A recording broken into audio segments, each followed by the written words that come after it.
Coming up in the Bahamas tonight, posthumous honors restored today as the new office of the Prime Minister is officially opened at a new location.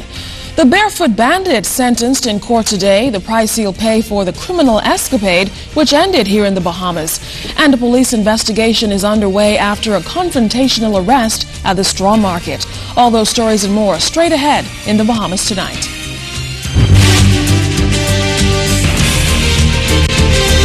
Covering the islands of the Bahamas, ZNS Network presents The Bahamas Tonight.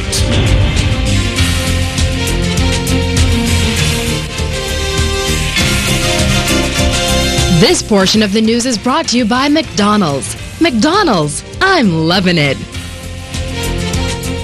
Good evening and welcome to the Bahamas Tonight, the National Report. I'm Keishla Adderley. Thanks for joining us. Topping the news this evening, the largest primary school in the country officially opened today with a multi-million-dollar price tag to match. The state-of-the-art T.G. Glover Primary School, once plagued by structural deficiencies, was completely rebuilt and possibly holds in its future a larger student population since an amalgamation is possible. Shanique Miller reports. A proud day for the students of the T.G. Glover Primary School. It hasn't been a year since they entered their new campus, and the pride they feel is hard to miss. This school's history has been a turbulent one. For the past 10 years, these students have been separated, reporting to 3 different campuses as construction on the Horseshoe Drive School hit one delay after another. Apologizing to parents, teachers, and staff, Prime Minister Ingram described the reasons for the delay. The project was plagued with difficulties. We had many difficulties with this site. First, caverns and sinkholes at the site had to be backfilled and stabilized. Then debris had to be removed from the site, what appears to have been an early landfill on these grounds for abandoned cars and old furniture. Then a skin malady affected some of the construction workers, had to be investigated and addressed. And then the roof of the same assembly hall you see here now collapsed during construction due to design failure, not E.R. Hanna's failure.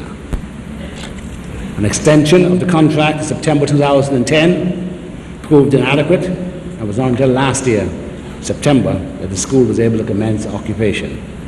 Troubles forgotten, the teachers and students are proud of their $15.1 million state-of-the-art campus.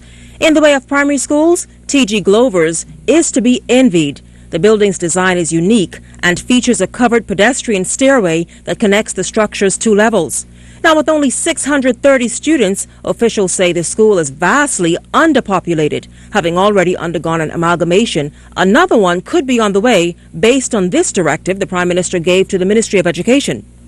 I await recommendations from the Department of Education as to how this school, with just over 600 students, is going to be fully populated by the reconfiguration of the catchment area, presumably of the Oaksfield Primary, which is bursting at the same, and or the Mabel Walker Primary School down the road on Tucker Road, to see how we can populate the school, because the fact is the school is far too large for the number of students we have in it today.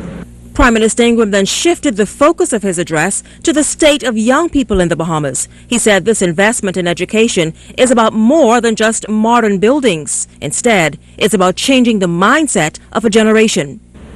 This is the place here at T.G. Glover where we must concentrate on learning and reading and writing, add and subtract, and to become good at all those things taught in our primary schools: courtesy and good manners, cleanliness and good hygiene. Prime Minister Ingram talked about rites of passage and how too often children fall into gangs, others teenage pregnancy and other failings. He says institutions like T.G. Glover play a role in forming a child, and parents factor prominently in this. And parents, your children's teachers can never be a substitute for the love, care, discipline and firm guidance that a parent or guardian can and must bestow.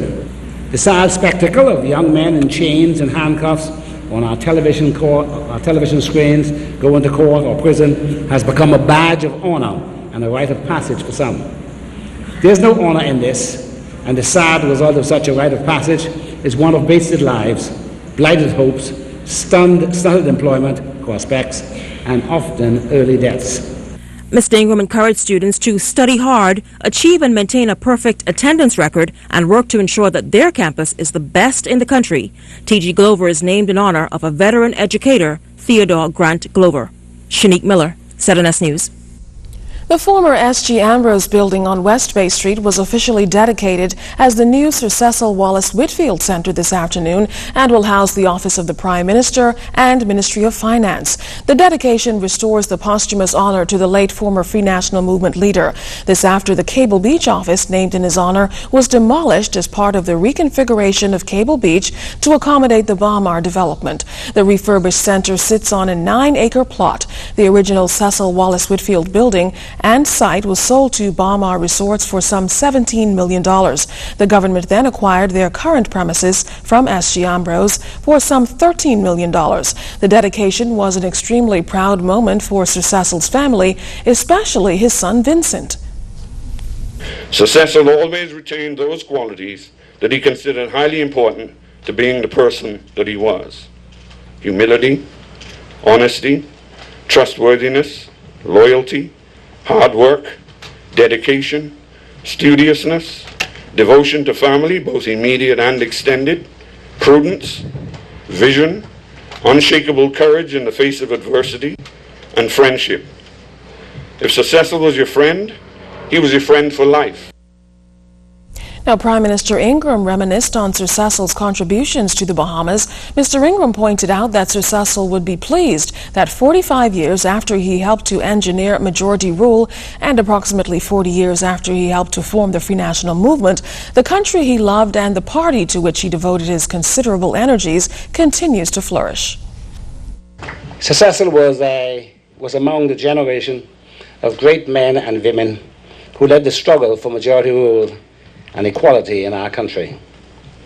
When he came to believe that some of the ideals of that struggle were not being honoured, he was at the forefront of the formation of a new political party. That singular event ensured in the Bahamas a viable two-party system. It was vital in securing and deepening parliamentary democracy and democracy generally in the Bahamas.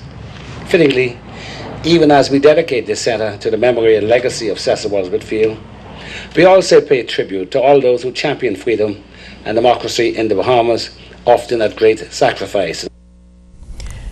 The government's Jumpstart program was launched last evening, making it possible for 72 Bahamians to realize their dreams of becoming business owners. The $1.5 million program provides seed money of up to $7,500 for persons 30 and over to pursue tourism-related business. As he launched the program last night, Prime Minister Ingram said these new businesses will further deepen the tourism product. Your success in business will help to deepen the local value added to our tourism product, an important goal of my government. I am encouraged by the diversity of individuals receiving these awards in terms of your gender and your ages and the services to be offered. While we begin here today with awards for New Providence and Grand Bahama, awards will soon be made in respect of Family Islands. Jumpstart is just the latest program to be launched by the Ingram administration. The others, self-starters for persons 18 through 29 and the National Job Readiness Program, are all intended to empower and prepare Bahamians to maximize opportunities once the economy fully rebounds. In total, about 200 people nationwide will benefit from the Jumpstart program. Prime Minister Ingram told the new business owners their role in the economy is important. And while the government is providing funds to assist Bahamians with business ventures, it's also redirecting misguided youth. Volunteer Bahamas addresses the crime problem and it encourages social and civic responsibility. It was launched in November and it's said to be going exceptionally well. Program co-chair Darren Turnquest says during the first orientation exercise, officials matched 100 volunteers with civic organizations. The orientation is just to have individuals aware of where we've come so far with Volunteer Bahamas, what their roles are as volunteers. We had our guest speaker, Mr. Valdez Russell, who spoke in reference to the spirit of volunteerism, what the program seeks to do, how we want volunteers to handle themselves when they go out there in the community, and basically for them to engage and to do as much as they can with as many of the resources that they've been given with their talents and their treasures. Now, TurnQuest says 200 volunteers successfully passed the vetting process.